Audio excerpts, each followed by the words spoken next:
നമസ്കാരം കൂട്ടുകാരെ, ഞാനിപ്പോൾ ഉള്ളത് മഹാരാഷ്ട്രയിലാണ്. ജോലിയുടെ ഭാഗമായിട്ട് ഇവിടെ മഹാരാഷ്ട്രയിലെത്തിയതാണ്. ഇവിടെ ഒരു സ്കൂളിൽ അധ്യാപകനാണ്. ഒരു ഗ്രാമപ്രദേശത്താണ് സ്കൂള്. അതായത് മഹാരാഷ്ട്ര ഗുജറാത്ത് ബോർഡറിനോട് ചേർന്നിട്ടുള്ള ഒരു പ്രദേശമാണ്. അതിനോട് ചേർന്നിട്ടുള്ള പ്രദേശങ്ങളിൽ ഞായർ ദിവസങ്ങളിലെ അവധി ദിവസങ്ങളിലും ഒന്ന് എക്സ്പ്ലോർ ചെയ്യാൻ വേണ്ടി ഇറങ്ങും. അപ്പോഴാണ് ഒരു കാര്യം മനസ്സിലായത്. മഹാരാഷ്ട്രയിൽ ഏറ്റവും കൂടുതൽ വിസിറ്റ് ചെയ്യുന്ന പ്രദേശം അജന്ത എല്ലോറ പോലെയുള്ള സ്ഥലങ്ങളും മുംബൈ പോലെയുള്ള സ്ഥലങ്ങളും പൂനെ അതേപോലെയുള്ള ഹരിഹർ ഫോർട്ട് എന്നൊക്കെ പറഞ്ഞ് ഒത്തിരി പ്രശസ്തമായിട്ടുള്ള സ്ഥലങ്ങൾ. അതിന് പുറമെ തന്നെ ആരും ഐഡൻറ്റിഫൈ ചെയ്തിട്ടില്ലാത്ത, അധികം ആൾക്കാർ എത്തിച്ചേർന്നിട്ടില്ലാത്ത നിരവധി അതിമനോഹരമായിട്ടുള്ള പ്രദേശങ്ങളാണ് ഇവിടെ ഉള്ളതായിട്ട് എനിക്ക് തോന്നിയിട്ടുള്ളത്. കാരണം വെച്ചാൽ ഞാനിപ്പോൾ വർക്ക് ചെയ്യുന്ന ചിഞ്ചിപ്പാട എന്ന് പറയുന്ന സ്ഥലത്തിനോട് ഒരു 16 കിലോമീറ്റർ അകലെയുള്ള ഒരു വെള്ളച്ചാട്ടത്തിലേക്കുള്ള യാത്രയുടെ ഭാഗമായിട്ടാണ് ഈ കാണുന്ന സ്ഥലത്ത് നമ്മൾ എത്തപ്പെട്ടത്.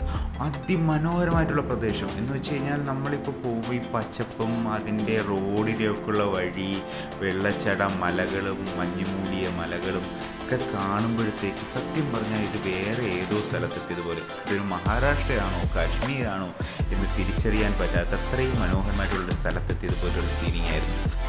ഇത് കൊണ്ടയ എന്ന വാട്ടർഫാളിലേക്കുള്ള ഒരു യാത്രയുടെ ഭാഗമാണ്. സാധാരണ ഈ മലകളിൽ സജീവമാവുന്നത് മഴക്കാലത്ത് മാത്രമാണ് ഈ വെള്ളച്ചാട്ടങ്ങൾ സജീവമാകുന്നത്. പക്ഷേ മഴക്കാലത്ത് മസ്റ്റ് വിസിറ്റായിട്ടുള്ള ഒത്തിരി ഡെസ്റ്റിനേഷനിൽ മസ്റ്റായിട്ട് കണ്ടിരിക്കേണ്ട ഒരു ഡെസ്റ്റിനേഷനായിട്ടാണ് എനിക്ക് തോന്നിയത്.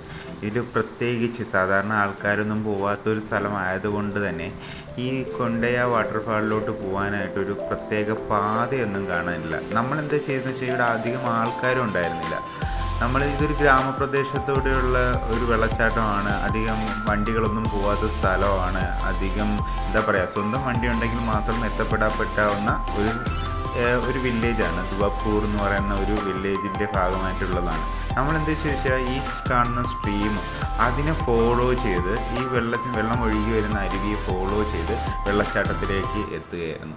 അപ്പം നമ്മൾ ആദ്യം എത്തിയ സ്ഥലമാണിത്. ഇവിടെ നിന്ന് പിന്നെ അതിനും മേളിലോട്ട് ആ മല കയറി അടുത്ത ഘട്ടത്തിലോട്ട് പോയി. പിന്നെ അതിന് മേളിലോട്ട് കയറി അതൊരു നല്ലൊരു കയറ്റം ഉണ്ടായിരുന്നു. അത് കറങ്ങി തിരിഞ്ഞ് വീണ്ടും അതിന് മേളിലോട്ട് കയറി. അങ്ങനെ അതിമനോഹരമായ വെള്ളത്തിൻ്റെ താഴറ്റം മുതൽ നല്ലൊരു മേളിലറ്റം വരെയുള്ള ഫുള്ള് വ്യൂ നമുക്ക് കിട്ടി. അവിടെ നിന്ന് അതായത് വെള്ളച്ചാട്ടത്തിനെ ആസ്വദിക്കുന്നതിനോടൊപ്പം തന്നെ അവിടെ ആ മലയ്ക്ക് മേളിലോട്ട് കയറിയിട്ട് താഴോട്ടുള്ള ദൃശ്യവും അതിമനോഹരമായിട്ടുള്ളൊരു ദൃശ്യം തന്നെയായിരുന്നു. അതായത് നല്ല പച്ചപ്പുള്ള പ്രദേശത്തു കൂടി, അതായത് ഒരു കാടിനുള്ളിലൂടെ കടന്നു പോകുന്ന ഒരു അനുഭവമായിരുന്നു. മൃഗങ്ങളുടെ ശല്യമൊന്നും അങ്ങനെയല്ല, അട്ടയുടെ ശല്യമില്ല. സാധാരണഗതിയിൽ നമ്മുടെ നാട്ടിൽ കേരളത്തിലാണെങ്കിൽ നിങ്ങൾക്ക് അറിയാമല്ലോ, മഴക്കാലം ആകുമ്പോഴത്തേക്ക് കാട്ടിനകത്തുള്ള ട്രക്കിങ്ങിൽ ഏറ്റവും വലിയ വിഷയം എന്ന് പറയുന്നത് ഈ അട്ടയാണല്ലോ. ഈ രക്തം കുടിക്കുന്ന അട്ടകളുണ്ടല്ലോ. അങ്ങനത്തെ ഒരു പ്രശ്നം ഇവിടെ ഉണ്ടായിരുന്നില്ല. പുഴുവൊക്കെ ഉണ്ടായിരുന്നു, ചെറിയ പുഴുക്കൾ, അതായത് ഒച്ചിൻ്റെ രൂപത്തിലുള്ള അങ്ങനത്തെ സാധനങ്ങളായിരുന്നു. അതായത് നമ്മൾ രക്തം കുടിക്കുന്ന സാധനങ്ങളൊന്നും അവിടെ ഉണ്ടായിരുന്നില്ല.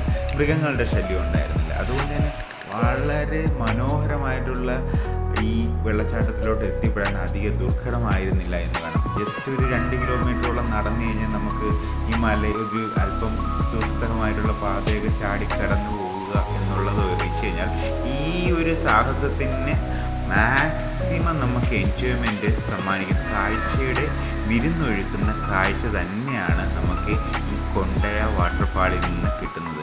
ഇതിൻ്റെ തന്നെ ഭാഗമായിട്ട് ഇതൊരു സൈഡ് വെള്ളച്ചാട്ടം, ഇതിൻ്റെ തന്നെ വേറൊരു ഭാഗവും കൂടിയുണ്ട്. അത് ഞാൻ അടുത്ത ആഴ്ച പരിചയപ്പെടുത്തുന്നതായിരിക്കും. അധികം സഞ്ചാരികൾ എത്തപ്പെടാത്ത ഇത്തരം വെള്ളച്ചാട്ടങ്ങളിലോട്ട് പോകുമ്പോൾ ആ ഒരു യാത്ര വളരെയധികം രസകരമായിട്ട് തോന്നാറുള്ളൂ.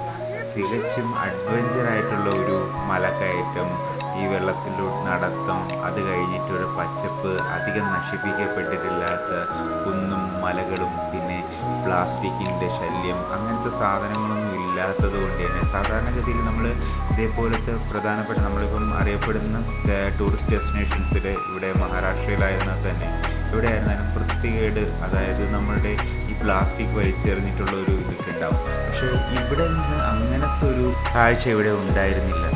ഈ പ്രദേശത്തിൻ്റെ ഏറ്റവും വലിയ പ്രത്യേകതയായിട്ട് എനിക്ക് തോന്നിയതെന്ന് പറയുന്നത് ഈ സ്ഥലത്തിൻ്റെ വെർജിനിറ്റി തന്നെയാണ്. കാരണം വെച്ചാൽ ഈ വരുന്ന പ്രദേശത്തിൻ്റെ ഗ്രാമത്തിൻ്റേതായിട്ടുള്ള റോഡുകൾ, അതായത് ഗ്രാമീണരായിട്ടുള്ള ആൾക്കാർ അതെല്ലാം കടന്ന് നമ്മളിവിടെ ഈ പ്രത്യേകിച്ച് ഈ ഡെസ്റ്റിനേഷൻ കൊണ്ടയ വാട്ടർഫോൾ പോലത്തെ പ്രദേശങ്ങളിലോട്ട് എത്തിച്ചേരുമ്പോഴത്തേക്ക് തികച്ചും വെർജിനായിട്ടുള്ള ഒരു നാച്ചുറൽ ബ്യൂട്ടി, നാച്ചുറലായിട്ടുള്ളൊരു വാട്ടർഫാൾ, ഒട്ടും പൊല്യൂട്ടഡ് ആയിട്ടുള്ള ഒരു പ്രദേശം, അത് പച്ചപ്പോട് കൂടിയത്. നമ്മൾ പറയുന്നതിൻ്റെ ഇരട്ടി എത്രയോ മടങ്ങ് നല്ല വ്യൂസാണ് നമുക്ക് അവിടെ നിന്ന് ലഭിച്ചത്. സത്യം പറഞ്ഞു കഴിഞ്ഞാൽ എൻ്റെ ക്യാമറയൊക്കെ വളരെ മോശപ്പെട്ട ക്യാമറയെന്ന് വെച്ചാൽ അത്ര വലിയ ഐഫോൺ ക്ലാരിറ്റി ഒന്നും ഇല്ലാത്ത സ്ഥലമാണ്.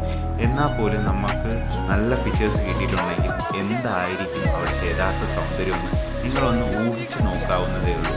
അതുകൊണ്ട് തന്നെ എനിക്ക് തോന്നുന്നു സത്യത്തിൽ മഹാരാഷ്ട്രയിലെ ഗ്രാമങ്ങൾ വളരെ മനോഹരമാണ്. അവിടെ എപ്പോഴെങ്കിലുമൊക്കെ സഞ്ചരിക്കുന്നത് നല്ലതായിരിക്കും. ഒത്തിരി പ്രദേശങ്ങൾ നമുക്ക് കണ്ടറിയാനും അവിടുത്തെ സൗന്ദര്യം ആസ്വദിക്കാനും ഉണ്ട് എന്ന കാര്യത്തിൽ ഒരു സംശയമില്ല.